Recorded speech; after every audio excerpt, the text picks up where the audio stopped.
வணக்கம். இன்றைக்கி மீதமான சாதத்தை வச்சு ஒரு அடை செய்ய போகிறோம்.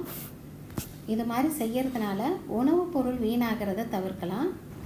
இது நீங்கள் சொன்னாலொழிய சாதத்தை வச்சு தான் இந்த அடை செஞ்சுருக்குன்றது யாருக்கும் தெரியாது.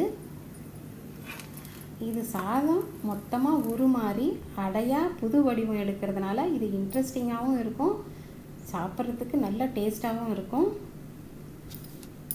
செய்கிறதும் ரொம்ப சுலபம். வாங்க இது எப்படி செய்கிறதுன்னு பார்க்கலாம். இது ஒரு பவுல் ரைஸ் எடுத்திருக்கேன். இதை ஒரு மிக்ஸி ஜாரில் சேர்த்துக்கிறேன்.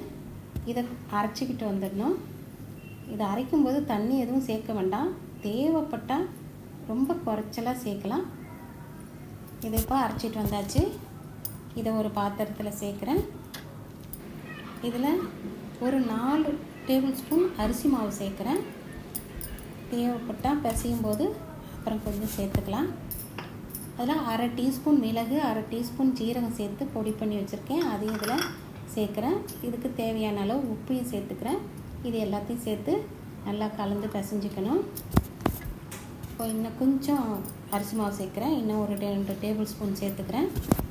இது எல்லாத்தையும் நல்லா கலந்து பிசைஞ்சு இந்த மாதிரி கலந்து பிசைஞ்சு வச்சுக்கணும். இப்போ இதுலேருந்து ஒரு பகுதி மாவு எடுத்து அடையாக தட்டிக்கலாம்.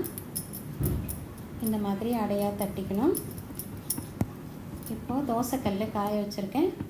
அதில் இந்த அடையை அப்படி கையால் எடுத்து போட்டுடலாம். போட்டு நல்லெண்ணெய் போட்டு இதை சுட்டு எடுத்துக்கலாம். நல்லெண்ணெய் வாசனை இந்த அடைக்கு நல்லாயிருக்கும். இந்த மாதிரி கொஞ்சம் நிதானமாக தான் இதை வேக வச்சுக்கணும். திருப்பி போட்டு வேக வச்சு எடுத்துக்கலாம். இப்போது இந்த டேஸ்டான ரைஸ் அடை ரெடி ஆயிடுச்சு. நீங்களும் இதே மாதிரி செஞ்சு பாருங்கள், கமெண்ட் பண்ணுங்கள். இந்த வீடியோ உங்களுக்கு பிடிச்சிருந்தா லைக் பண்ணுங்கள், ஷேர் பண்ணுங்கள், சப்ஸ்கிரைப் பண்ணுங்கள். நன்றி, வணக்கம்.